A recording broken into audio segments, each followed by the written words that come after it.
Welcome, welcome. Thank you, Mr. Oberg, John Oberg, for being here with us today on the Assuaged team, talking about your animal advocacy and all of the movement you've made in the vegan realm. And so, yes, we did a slide to honor you and your work and would love to kind of touch points from you about you if we can do that to start with. Yeah, definitely. Thank you so much for having me. This is great. I'm a real big fan of Assuaged and the great work that you all do to raise awareness about important issues and to bring people together and to have a platform that you can really inspire and empower individuals.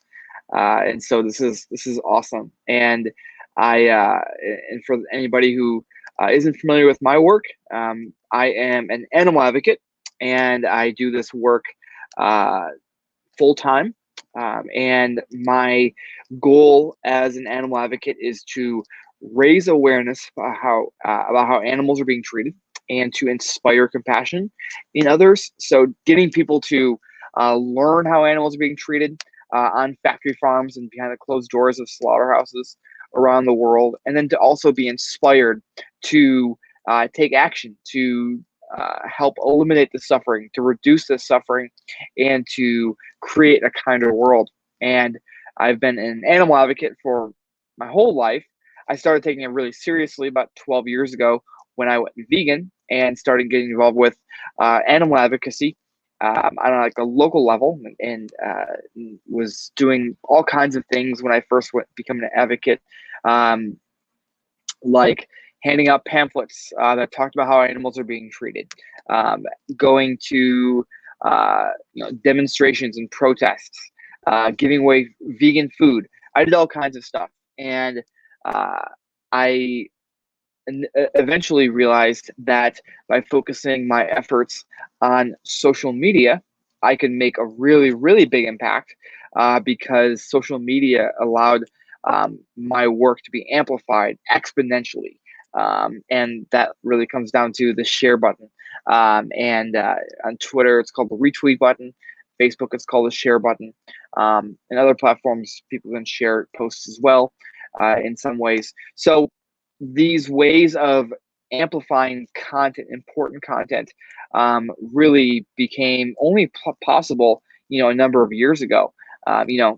2005, even 2010, you really couldn't do too much social media advocacy if you wanted to reach large numbers. Today, you can reach huge numbers of people. So I started taking my social media advocacy for animals really seriously about 7 or 8 years ago. And in that time, my content the content I've posted to pages, whether it's my own pages or the pages of the organizations who I ran the social media for prior to launching my own independent project, has been seen over 1 billion times.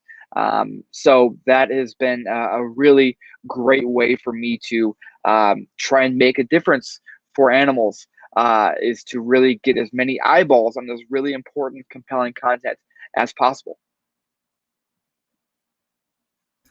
Amazing. Thank you so much for sharing that. That's really meaningful. And I especially know the power of social media and the pull it can have on people just becoming educated and knowledgeable on these topics that, for my husband and I, we had no idea that there was a vegan plant-based option, a way of living that didn't involve cruelty. We weren't really attached in the headspace to that because we just didn't know. So thank you for sharing that. And so you're from Virginia. Well, you're from Detroit. So you live. Right. So I'm originally from Detroit, Michigan. I've kind of bounced around all over the place, but I now settled here in Richmond, Virginia, which is a great vegan-friendly city. But the nice thing about veganism, and I'm sure hopefully many people here on this call understand that like vegan food is everywhere now. We no longer really live in this world where you can only find vegan restaurants in you know LA, Chicago, and New York. Pretty much every metropolitan area around the country has at least one, more than often, numerous vegan restaurants. And even more exciting than that is the fact that the vast majority of restaurants have vegan options now. They understand that if they don't have vegan food on their menu, they are missing a really big opportunity to sell to a growing portion of the audience. And this is really great because uh, not only is it nice because vegans have more access to more food, but also more people are able to go vegan or eat more vegan food if there are more options out there. Like, it's kind of a hard sell to people if you're like, hey, we think you should go vegan, and then it's like, hey, you can't eat out any restaurants around the country, you got to make your own food at home all the time. That would be a difficult sell. And so as it becomes easier, you have more people going vegan. So it's kind of this wonderful cycle that works off it. So that's one of the many reasons that I love Richmond, Virginia, because lots and lots of really great vegan options out there. Even though there aren't that many vegan restaurants per se, so many restaurants have definitely cater to an audience that is many of them being vegan. Amazing. Thank you so much for sharing that. Oh, I'm so excited for this conversation. I know, Dean, you're up for the next slides. Would love you to tap in. All right, I'm ready. I'll read the next two slides. Regarding John Oberg's background, he's originally from Detroit, Michigan. He now lives in Richmond, Virginia, and he regularly works with groups and individuals from around the globe. In his free time, he likes powerlifting, playing soccer, and traveling. So we must be kind and compassionate in order to create a kinder and more compassionate world. What inspired you to be a vegan? Yeah, so what inspired me to become a vegan is learning how animals are being treated. So I've always loved animals, but I think most people love animals, right? Like, if you take a poll of 100 people, asking, do animals deserve compassion? 100 people are going to say yes. This is not a unique thing, right? Most people agree that animals deserve our compassion, our consideration, our respect. Unfortunately, most people are also eating animals, which kind of goes contrary to this belief. And so, for me, I always loved animals, and then I thought one day, essentially, and we don't have enough time to go into all the details, but essentially, I was presented with the idea that if I loved animals, I should probably stop eating animals. And I had never thought about that before, but it really made so much sense. Why would I be eating animals if I love them? And so I went vegetarian on principle. Okay, I didn't know anything about factory farming, didn't know the true reality of what farm animals faced. I just thought it makes sense to be kind of consistent with my compassion for animals. I should apply this to the animals I'm eating as well. So went vegetarian. And then almost a year later, I watched a documentary called Earthlings. And if anybody here has watched Earthlings, they will know how powerful it is. And if you haven't watched it yet, if you're already vegan, you don't have to watch it. If you haven't watched it yet and you're not yet vegan, I would highly recommend watching it. It's a documentary from, I think, 2005 that has been narrated by Joaquin Phoenix, the very popular actor who's a lifelong vegan. And in this film, it talked about not only how farm animals are being treated, but also the kinds of animals that are being exploited. So prior to this film, watching this, I thought that farm animals lived decent lives, and especially animals that were raised for milk or eggs, the ones who weren't necessarily slaughtered right away. But they lived pretty good lives. Well, that documentary made me realize that farm animals live really awful lives, essentially from birth to death, like 24/7 awful.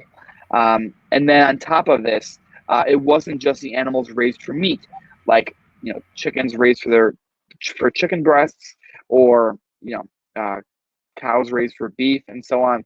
It was also egg-laying hens who were being raised for their eggs. It was dairy cows. So many animals are exploited in so many different ways. And so this was really the nail in the coffin. This was the thing that made me realize, wow, like being vegetarian is great and all, but like actually if I were to go vegan, it would be more consistent with my beliefs of compassion for animals, and also do a lot for all animals, but also this is something I should try and get other people to do. Because right off the bat, and this is almost 12 years ago now, I realized being vegan myself will be a great decision. And but the thing is, like from now, let's say I live 50 more years, then that's 50 years of me not contributing, but that isn't necessarily making a dent, really. I need to encourage other people to do it, rather than just simply being vegan myself. Vegan advocacy is the key. And that is when I started getting involved with different kinds of advocacy, like I talked about earlier, eventually settling on social media animal advocacy.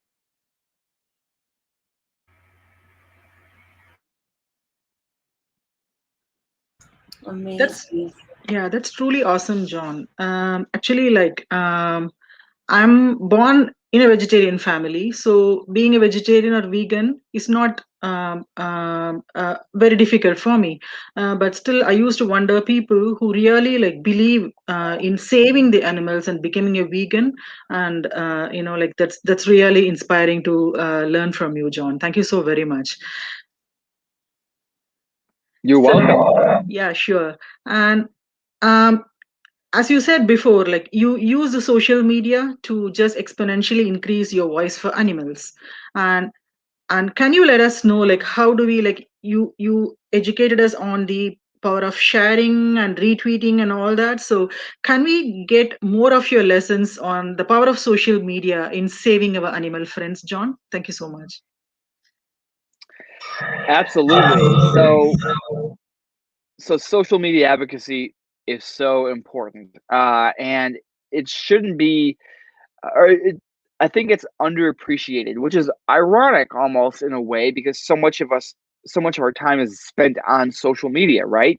Like I'm sure that if any of the students here are bored by my presentation, they might be on Instagram or TikTok sliding through, or like scrolling through their news feed. And I'm sure like before or after this presentation, you'll be spending some time on Twitter or on Facebook or something.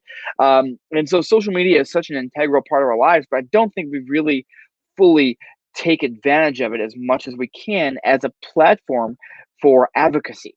And I'm here to say that this is a really great potential tool for advocacy, because you can reach so many people, a lot of people. You can reach so many people, and it's really quite beautiful. Like, yeah, there's some downsides to social media, like there's a lot of trolls, and there's a lot of you might call it fake news out there, or like there's a lot of misleading information. But for everything negative, I think that social media still provides us this incredible opportunity to reach people in a way that we've never been able to reach before, especially people around the globe who just aren't aware. Like I think that the majority of people, even if they recognize that, hey, the majority of non-vegans, which is again the majority of society, they don't really truly know what animals experience on factory farms, in slaughterhouses. And us as advocates can use these social media tools to get people to learn this, whether they want to or not. They're on social media, and so they're going to be exposed to new information. And let's make some of that information about how animals are being treated, rather than just information about politics or sports or hobbies, whatever these people are interested in. Try and get in there and get people to learn about farm animals, what these farm animals are enduring on factory farms and in slaughterhouses. That way, they will be inspired to make a difference for these animals. And so, there's too many tips to just go through. I will just rattle off a few that go off the top of my head. And that is one, for one, don't underestimate the power of social media. So definitely consistently look at it as a really powerful way to make an impact. Two, figure out the platforms where you are most comfortable and find the most value in. So, for example, you might be really good at using TikTok, and think that have some really great ways of implementing TikTok advocacy. But you might hate Twitter. Well, don't go spending all your time on Twitter if you have some great ideas for TikTok and can really thrive there. Also, look at like, don't just start posting stuff on social media. Like, be strategic about it. Think about what kind of content is going to see the most impact, and consistently ask yourself if what you're doing is effective. So you might, for example, find that you can get a lot of people to interact with your content, but if it's content that maybe is, let's say, shaming non-vegans, you really got to ask yourself, is that content, even if it's meaning lots of eyeballs in your content, is that really going to actually create any meaningful change? Like, for example, if your main advocacy on social media is posting memes that really like belittle meat eaters and call them murderers, and make them feel, if a non-vegan were to see that, they would feel very judged and maybe put off from that. Then maybe even if a lot of vegans like that, you really got to ask, is that really going to make a difference for animals? Because essentially what social media advocacy comes down to is really important to reach the non-vegans, not just vegans. I mean, reaching vegans is great and all, but like, really, the people who can make a difference today and tomorrow and the next week and the next year are the people who are currently making decisions that hurt animals, and those are non-vegans. And so it's really important to focus your advocacy with them in mind more so than anyone. And so, try and find your voice. Try and find your, for me, on Twitter especially, but on all social media platforms, I try to find this balance between being assertive yet also being friendly, because I want to appeal as broadly as I can, and also in a way that really is going to make the biggest difference that I can. And speaking of getting your eyeballs getting a lot of eyeballs in your content, it's for that reason that I really try to focus a lot of energy on platforms that have a share function. So Twitter, you have the retweet button. Facebook, you have the share button. Like, those are two big reasons I focus a lot of energy on those platforms. Even though personally I enjoy Instagram more, I enjoy spending time just going through my Instagram newsfeed. The fact of the matter is I can reach a lot more people with Twitter or Facebook because people can share my content, and then that content will be seen by exponentially more individuals. So, for example, in the last year or so, my tweets have been seen at least tens of millions of times.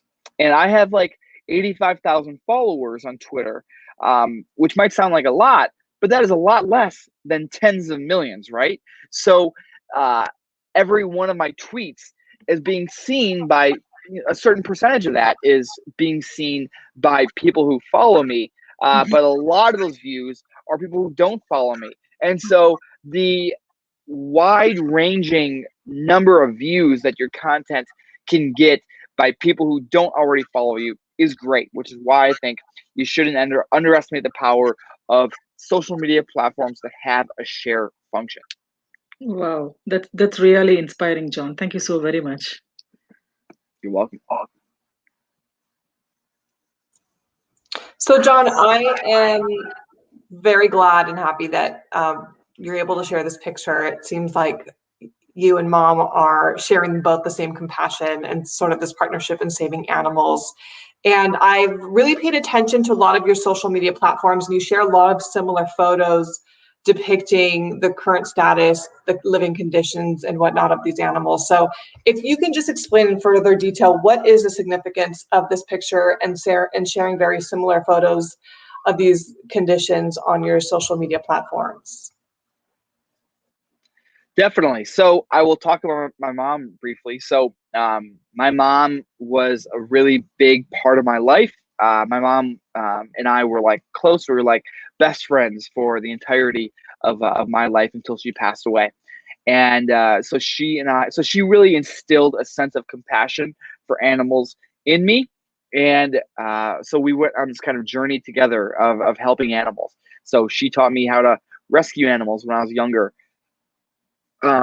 We would collect bottles out of trash cans because you get a deposit for 10 cents in the state of Michigan. And so we would do this when I was younger because we were pretty poor, and there were all these deer in the park that we would go to. Then these deer were going to be hunted, and so we stood up to it. We protested these deer hunts, and one night during these protests, we snuck into the park and howled after dark to alert these deer to danger, and which led to fewer deer being killed. And so her and I, we really shared the sense of compassion for animals, and so she really ingrained that sense of compassion in animals into me, which made me an animal advocate in many ways. And then it wasn't until my early 20s that I went vegetarian and eventually vegan, and became like an animal advocate, like full time. And then I instilled a sense of, I instilled this idea to her that if you love animals, you should probably stop eating animals. And so she actually went vegetarian after I went vegan. And so we were able to share that together. And so for her last 5 years of being of being alive, she was a vegetarian. And so she would join me on animal advocacy excursions. So if I were to go leaflet at a college, she would often join me, and we hand out leaflets. And even from her wheelchair, after she was diagnosed with cancer, she would leaflet from her wheelchair, and it was amazing. So she was such an inspiration to me and to so many others as well. And I use that story to talk to people about our relationship. And I use you might see me talk to my mom from time to time, and that's for a number of reasons. For one, I just love talking about my mom. For two, it sucks that she's not around anymore, and so every opportunity I can to talk about her, I will absolutely 100% do so. And so she lives she lives on through me, and I try to make her proud with the advocacy that I do. And also, it's a really great way of connecting with my audience, and to show a more personal side to me, and show that I'm not just some robot who just talks about animal cruelty all day. I am a normal person who this relationship with my mom really mattered to me. And I'm sure that this is something that a lot of other people can really share as well, even if it isn't necessarily their mom who they had this great relationship with. Maybe it's their dad, or maybe it's their brother or sister or best friend, or even somebody that they don't even know personally, but they still feel like they have some sort of relationship with from afar.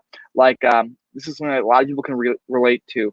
And so compassion for animals inside of all of us, and hopefully many of us share relationships that have played a really big role in us, and we can implement these stories into our stories, and make our stories even more compelling.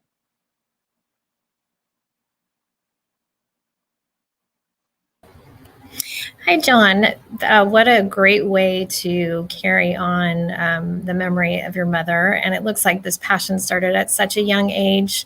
I know that you started with the grassroots movement, and now you're moving on. You're spurring a larger movement with this social media, tapping into social media and getting the word out. Here is one of your followers who's been struggling with being vegan for about a year now, but after following you and watching your videos, the struggle is over. #vegan 100%, which is really cool. So many of your followers are easily becoming vegan. There are many tweets like this one. It's an amazing revolution attained through a positive approach. And I've spent some time on your Twitter, and it's just, first of all, the food that you're posting is amazing. It looks so good, and I want to eat it right off the page. And I love that you're retweeting, like you said, sharing and reaching this larger audience. So can we go back? The last question I wanted to ask you is, how is it becoming possible for you? So what is the question exactly? How did you make this possible? How is this becoming possible for you? Just getting this, spurring this larger movement along. I know it's social media, but Sure. What else? Sure. So, I look at the best way for any of us to help animals is by being vegan. Like the nice thing about veganism is that it's not something that you need to go to school for, or you need to make big sacrifices for. It's literally just choosing one thing off a menu instead of another, one thing off of a grocery store shelf instead of another. So it's really just like uh, it's simple because you don't have to adopt some new radical worldview, right? It's just simply living with the ethics that you already have. Like I think it's one reason I've been successful on Twitter and on social media is because um, uh, I haven't looked at this as like trying to convince people. I'm not trying to convince you of anything. I am trying to raise your awareness, and I'm trying to let you know that, hey, your choices make this impact, but there's also other great choices over here that are, equally as attainable and don't involve cruelty and suffering. But I'm not trying to get you to change how you think about anything. I'm trying to get people to just live and eat in a way that matches the ethics that they already have. It's really just aligning their behavior with the ethics that they already have. And so, even though the majority of people are not vegan yet, so many people are open to it once they really understand that, one, it makes perfect sense, but for two, it is easy. It is possible. It is not this big sacrifice. I talked earlier about how vegan food is so accessible now, and while it's not 100% accessible to everyone everywhere, I'm not trying to paint some overly rosy picture, but it is significantly more easy to eat more vegan than it ever has been before. And so, now many people in many major metropolitan areas, especially, have access to lots of great vegan food, and it can be, it's just more accessible than ever. And so, I think that the approach that I've taken on social media to try and be, friendly and not judgy about it, has really paid off, because as you see from that tweet, but also many other tweets that you'll see from individuals who reach out to me, either through direct messages or just replying to my tweets, like a lot of people are inspired because I'm not trying to get people to adopt some radical new worldview. It's simply getting people to eat and live in a way that matches the ethics that they already have. Can I just make a comment really quickly on your tweets? I love the way that you present it. It's just a very, like you're saying, kind of a soft approach when you're showing, the dogs with the pigs. And I just love the way that you do that. And I can see why many people get on board. So that's awesome. Thank you. Thanks, Annette. Appreciate it. Hi. So, I would just like to congratulate you on the co-development of your online course, Mastering Twitter to Change the World with Advocacy Collab.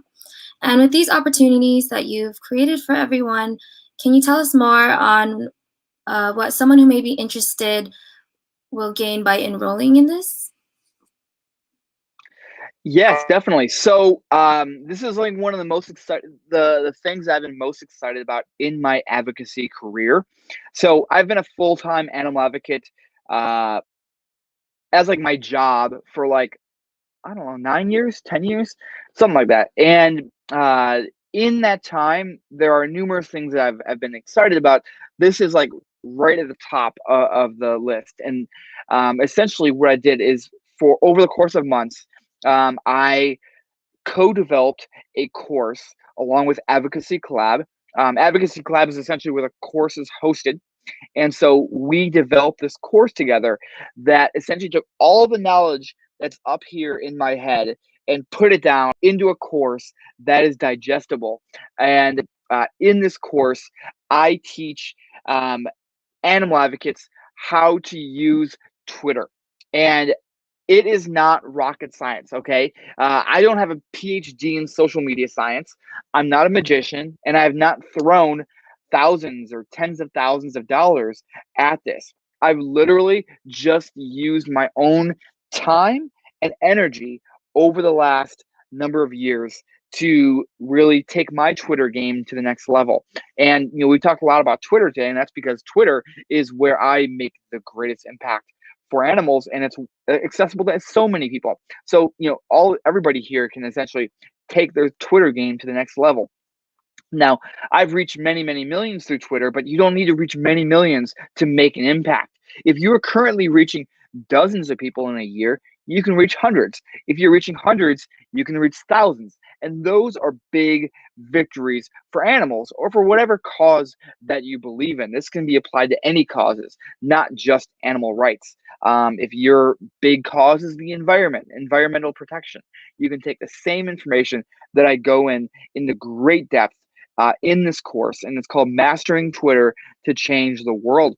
And it is a course that is available at advocacycollab.com.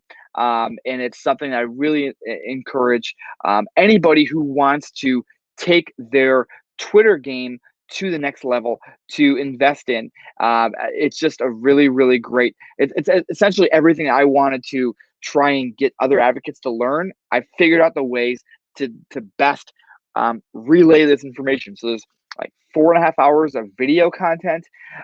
There's dozens and dozens of downloadable resources.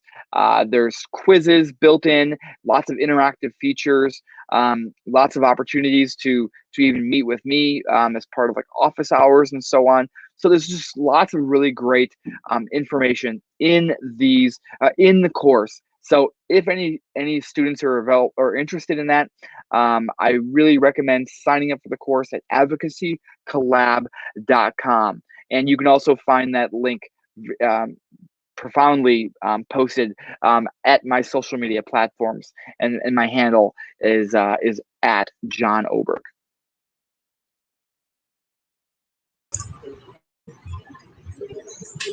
Wow, thanks, John. Actually, that's good because I was actually looking for something like that, and I would definitely look into the collab. So yeah, so you have been really talking about the social media advocacy, where if your thing is Twitter or TikTok, or you have to concentrate on something which is the one that you really like. So can you just throw us something about which is actually like attracting your posts? Is it some of your videos or photos or the text or something? So which has actually been the main part to promoting your social media advocacy, something like that? Yeah, are you asking basically what kind of content I think? Yeah, exactly. Yeah. So what is actually attracting all your fans and all the other subscribers? That's what I would be love to hear from you. Yeah. So great question. I actually have a whole unit dedicated just to content on my course. But yeah, I'll talk about that. So the content is really important. So hopefully by the end of this presentation, you'll think, hey, social media, I'm not taking quite as much advantage of it as I should. I need to up my game a little bit. And so if that is how you're feeling about this, then you can say, okay, I'm going to do it. So what do I do? Where do I get started? And one of the first questions is figuring out what you want to post. And so obviously, if your passion is animal rights, obviously it's going to be very, animal rights focused. If your passion is the environment, it'll probably look a little bit different. But you want to figure out what content makes sense for you. Then you want to figure out where you're going to find that content. And so for me, the content that I've found to be most impactful is largely, I could put it into two different buckets: happy content and sad content. So happy content involves animals expressing joy. And I like to show a side of farm animals, that a lot of people don't get to see, such as the joy that, maybe a rescued pig will show, or, a rescued goat showing their love for the people or the rescue that saved their lives. And so there's lots of happy content I post. There's a lot of sad content I post as well, which is, the true reality that farm animals face, for example, behind the closed doors of factory farms and slaughterhouses. And so that a lot of the times it's undercover footage from these places. And, I use social media as educational tools. So, so many people just don't know what's going on behind these closed doors of factory farms and slaughterhouses, right? Like, ignorance is something we need to be fighting against. And so these social media platforms really provide this as a great opportunity. And so it's for that reason that I try to raise awareness. So, showing people what farm animals endure, because most people just don't really know. Or if they think, okay, yeah, chickens probably don't have the best lives, they don't really understand that, chickens are bred to grow so quickly that their legs will often snap beneath them, or egg-laying hens are kept in cages so small that they can't even spread their wings over the entirety of their lives. Things like this, people just don't know. And so that's the kind of content that I try to get out there. And then of course, if you're talking about which kinds of types of content, certainly video is really important. Video, there's been definitely a big steady stream of video content being prioritized mostly over the years, over recent years. And so as much video content that you can get out there, the better. Thank you so much. Yeah, because it really highlights a point. So thank you, John. Yeah.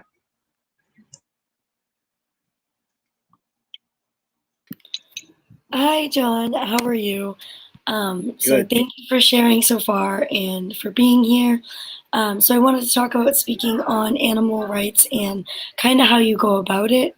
So when advocating for animals, we need to win hearts and minds, not arguments and debates. So I was wondering how you kind of go about winning hearts and minds without turning it into a debate or an argument. And of course, there are always going to be people getting defensive and trying to argue. So how do you overcome this? Really great question, Anya. This is something that is near and dear to my heart, because for the entirety that I've been vegan, I've seen so many vegans get really upset and approach advocacy in a way that, let's say, is less than effective. And vegans are very passionate, and for good reason. I'm a very passionate person. If you cannot tell by the energy that I'm bringing to this right now, like, I'm very passionate about this, about helping animals. But we need to take this passion, we need to package it up and present it to people in a way that is going to win them over and to get them to make choices that is going to make an impact for animals. So at the end of the day, all that matters is what kind of impact have we made on animals, for animals, not what kind of impact we made for our ego.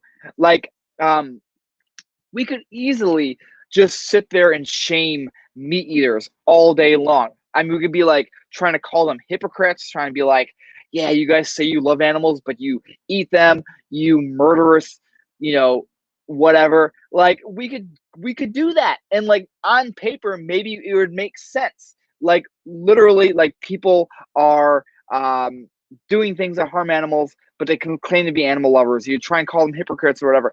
But is that going to win anybody over? Shaming someone, is that really going to work? And think about all the times in your life when you've been shamed. Have you been like, yeah, I want to be like that person who is shaming me? Probably not. It's so much of my advocacy to other advocates can come down to 4 words. It's don't be a jerk. Because if you are a jerk, you probably aren't going to necessarily inspire people to be like you. And we want people to be like us, right? If we're vegan, we want other people to be vegan. So at the end of the day, what matters is, are we winning people over? Are we winning their hearts and minds? And winning arguments and debates isn't necessarily the best way to get there. Yes, obviously, we want to set the record straight on the facts of the matter, and we want to present a compelling case, but really trying to just win an argument is just, that's secondary, that's tertiary. Really the first goal in mind is, are you going to win them over? And most of the time, we're not going to win people over right away. You know, how many times have people tried to convince you of something that you didn't believe, or you didn't fully embrace? And the first time you heard it, you probably didn't listen. You know, like if you're vegan, you know, the first time that you were presented with this information, you probably didn't go vegan right away. It probably took time. And so understanding that we have to meet people where they are, not where we want them to be. And yes, I would love for every conversation I have to lead to somebody going vegan overnight, but that's not reality. You know, that's having unrealistic expectations. So even if just the conversation that you're having with somebody is just chipping away at the walls that they have up, that chipping away of those walls is important in itself. So for that reason, it really is important to really win hearts and minds rather than arguments and debates. That's a great answer. Thank you for sharing. I love the passion kind of mixed with the logic. It's really shows how the heart and the mind work together to create such change. So thank you. Yeah, and one thing I would disagree with you, John. You say you are not a magician. I'm telling you, you are a magician.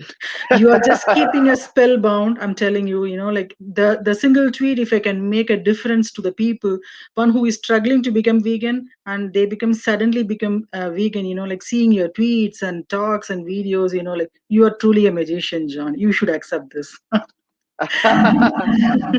Yeah, thank you so much. Thank you so much for being so inspirational. You're welcome. I'm honored. I'm honored to receive the honorary title for the remainder of our time together as social media magician. That's fine. Oh yeah. Let it go from today. You are a social media magician. Yeah.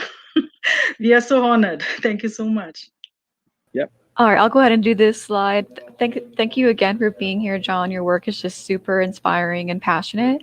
And for this last slide, we thought we'd pull one of your tweets out from Twitter and open the floor up for discussion for your thoughts as well as any of the interns' thoughts as well. So for those of you who eat animals, I'm genuinely curious as to why you feel comfortable doing so. No judgment here. I am just curious about the reasoning behind the decision and if there's anything holding you back from going vegan.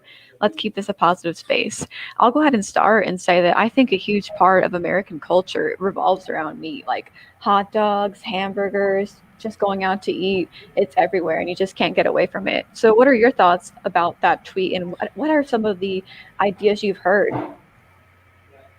Great question, Jessica. So, I look at social media as being more than just, an opportunity that can get views of hard-hitting content. I also try to keep it, I try to encourage conversation and dialogue and also try to keep it positive. And so that's why I tweeted that. I tweeted that a week or two ago. And I was wanted to get people's thoughts. And it led to a lot of conversation. Of course, it wasn't always the positive space I was hoping it to be, but it was still cool to get some feedback from people. But yeah, to answer your question, Jessica, and to talk about your point, yes, I think that meat and animal products is so ingrained into American culture. I do think it's ingrained in essentially most cultures around the world. There are a few exceptions, for example, in India, there's a very huge vegetarian population, and there's other small pockets of the world where vegetarianism and veganism is more normalized. But the vast majority of places around the world, meat eating, animal eating is just accepted and normal. But fortunately, I think that having vegan options is also becoming more and more normal as more people have demand. So, you guys know how supply and demand work, right? So as more people demand something, the supply catches up. And it takes a little bit of time for that supply and demand to catch up to each other. But the demand is getting greater and greater now, not just by vegans, but also by flexitarians, by people who are just choosing to eat less meat. I know so many people who love the Beyond Burger or the Impossible Burger, or love the great vegan options at these local restaurants here in Richmond, Virginia, but they're not vegan themselves. And so it's the demand from these kinds of people that are driving the demand for great vegan products. And so, yes, meat and dairy and eggs and animal products are so much, like, very much ingrained in our culture. We also are living in a world where it's becoming more and more acceptable to not have animal products as part of your diet. I love that. Thank you so much for sharing, John. I just wanted to kind of tune in real quick because I know, Dean, you're next. But we just got into this brand called Very Good Butchers, and it's a Canadian brand. And so they butcher beans.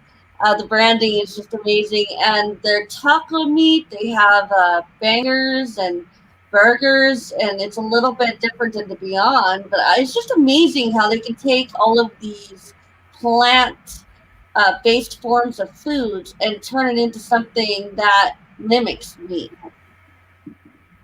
Yes, that's the beautiful era of the world that we're in right now, at least around food technology. It is the growing amount of vegan options out there. And Very Good Butchers is a great example of a new organization or a new company that is very innovative in this space and providing people with the food that they like.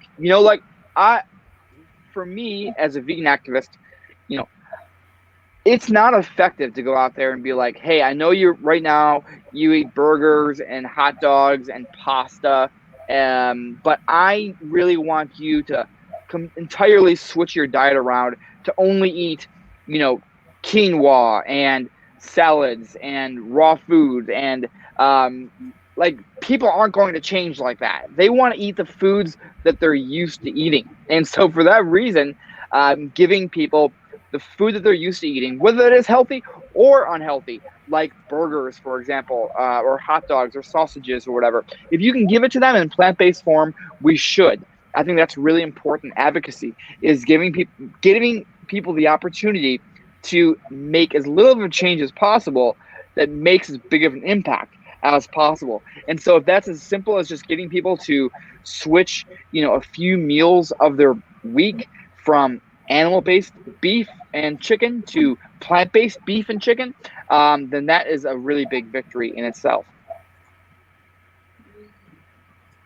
That's excellent, John. In conclusion, I do want to thank you for your participation with us and have one final question for you. That would be, who would you consider your biggest collaborators, and can you share how they collaborate with you on your projects and your initiatives?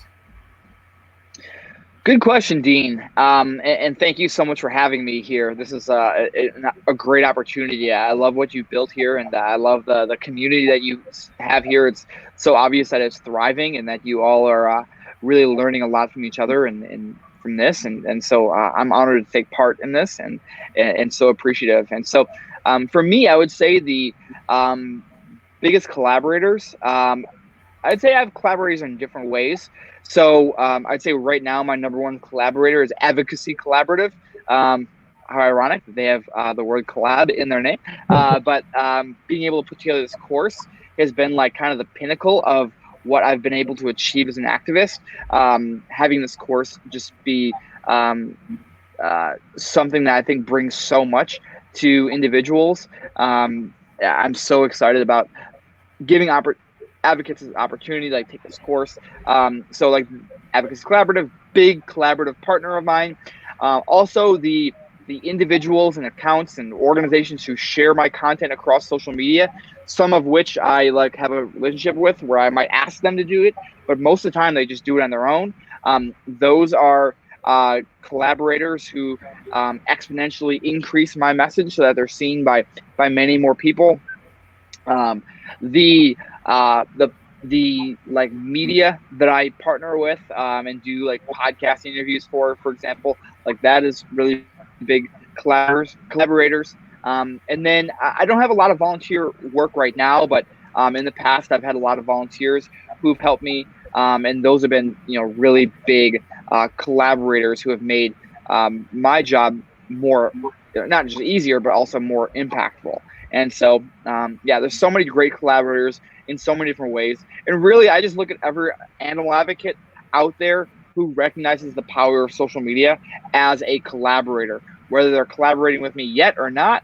I think that we all have a really big mission at hand, a lot of change that we need to make, and we're seeing really big strides being made, but there's a lot more work to be done. And I view the potential impact of every single animal advocate out there as being a really big, really great opportunity to make a lot of impact. And I'm so excited to be on this mission alongside all of you. Well, thank you very much. I just wanted to add, if I may, we've kind of referred to you as a magician going forward, and we were actually thinking of calling David Copperfield because you are actually making meat and factory farming disappear as we speak. That is a good joke. I love Thank that. you. I love Thank that. Yeah. One person from the comment is like saying, like, you're also saving the environment, because it's actually the veganism is promoting the sustainability. And so like he is like applauding you because you are promoting sustainability and saving the environment, John. Absolutely. Yeah, quite a lot of comments are coming up, so it's so inspiring. Yeah. Well, you all are inspiring me. Thank you so much. Thank you. No, thank you, John. And I would love, because I know you've taken almost an hour with us, and we've just been burning it up on social media, feeling inspired and empowered with everything that you've shared with us today. And I'd love to ask anybody on the team, would you like to ask John anything before we hop off? I will. Is someone saying something? I was going to say hashtag Q&A. Okay. Have you ever met Temple Grandin? I've not. No. Okay. You know who she is, obviously, though. Yep. Yeah, she's awesome. Yeah, I'm very inspired by her. Hey, if anybody hasn't seen the movie Temple Grandin with Claire Danes, you should see it. Okay, sure. And yeah, I have one thing to add. Like, John, you are a visionary. You're able to see something, and you carry the whole world towards that vision. So you are a visionary in that sense. We have already told you are a magician. So like in carrying this vision, like how do you see the future to be? Do you see more of like veganism growing? How do you see the future to be, and where are we going to land? Very good question. So I see a brighter, more compassionate future for animals. I think that it'll be a little bit of time, and there'll be a lot of suffering in the meantime, which is it is within our hand. It is within our grasp to try and do our best to reduce the suffering. But I see the world becoming more vegan friendly. And as the world becomes more vegan friendly, more people will go vegan, and so it will become very, very normalized. Right now, it's a little bit tough because most people are not vegetarian or vegan, and so yes, certainly more people now than maybe 10 years ago. But as more people become vegan, I think that things will change. But also, what I see as being something really exciting that I think all of us need to embrace is is clean meat, also known as cell-grown meat or lab-grown meat. It's essentially real animal meat, but made by essentially like replicating cells, and so there's no animal suffering involved. There's no animals being raised for this, and so I think that this eventual like switch for protein, I think will actually really make a big difference. This is probably something I should mention at the beginning of our conversation today, about 55 minutes ago. But why do I focus on farm animals so much? Why am I talking about farm animals? Because farm animals are 99% of the animals that are killed in the United States every single year. And so it's not just, farm animals, or it's not just, farm animals are half or something. 99% of the animals that are killed every year are farm animals.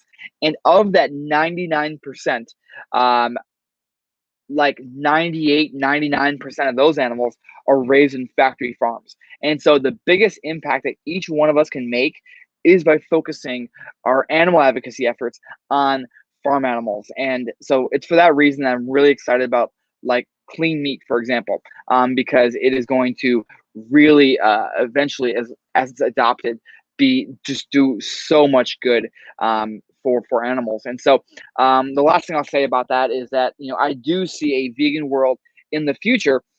Essentially, though, the speed of which we get there is really dependent on the work that everybody here is willing to do, the work that I'm able to do, the work that everybody else out there is willing to do. And there's a lot of work to be done. So we really need to roll up our sleeves and get to it. Yeah, it just comes out of your conviction, John, and it's going to happen. Thank you so much. Thank you. Thank you, John. For sharing your knowledge and passion. Everything is truly inspiring. This is something I forgot to ask earlier, but it came up again. Can you tell us more about your Patreon and how does one become one and what do they expect to happen or gain once they do? Yeah, it was a little hard to hear you, but I think you asked me about my Patreon and, you know, what you get as a result, right? Oh yeah, sorry, I'm not sure if my mic is on right now or working. Okay, I got it. Yeah. So Patreon. So I'm honored you all asked me about this. So Patreon. So, you know, I talked about how I'm a full-time animal advocate, and you might all be wondering, well, you know, how am I doing this work? You know, who is paying me? You know, is it farm animals who are paying me? And no, unfortunately, the farm animals are not paying me. The people who are paying me to do this work are animal or other advocates who look at the work that I'm doing and want to make that work possible. And so I have a Patreon, which people can sign up for as little as $5 a month. And that $5 a month is pretty cool because it also gets you something. So as a supporter of my work, you get exclusive access to my posts on Patreon, which are often talking about like more social media tips. And you are making my work possible. So right now I have like maybe 150 or so patrons who provide a monthly stream of income to me. Most of those patrons are just $5 a month. And so for anybody who wants to support my work and make my work possible, I do greatly appreciate people's patronage. And if people are interested in signing up to become patrons, I would certainly be honored and welcome that. They can do so at patreon.com/John Oberg. But instead of trying to remember that link, you can also just go to my link tree and my Instagram, and you'll see a link to it. It's there. And I'll just type it out here in the chat for the heck of it. But thank you so much for asking about that. Thank you so much. And I know myself and the team, we're all just so blessed with your presence today and all the knowledge that we were able to get from you.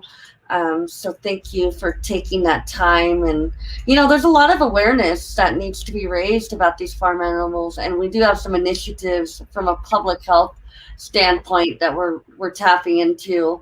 There's just so many different ways that animals are being harmed. In fact, there's 2 farms, I think, in the East Coast where they have, you know, ducks, and they shove metal pipes down their throat and they overfeed them just to get them prepped for faux grass, which is it's a luxury food. So it's really sad to know that those are the kind of circumstances in which we have to expose the animals to, and for what. So thank you for opening your heart space and educating in that way. Absolutely. Well, thank you everybody for having me and for being able to share my journey and talk about my advocacy and how you all can take advantage of social media to make a difference in the world and to, you know, create a kinder world. And I think that the kinder world is absolutely within our grasp. It's just a matter of each one of us actually going about the ways in which we need to do that.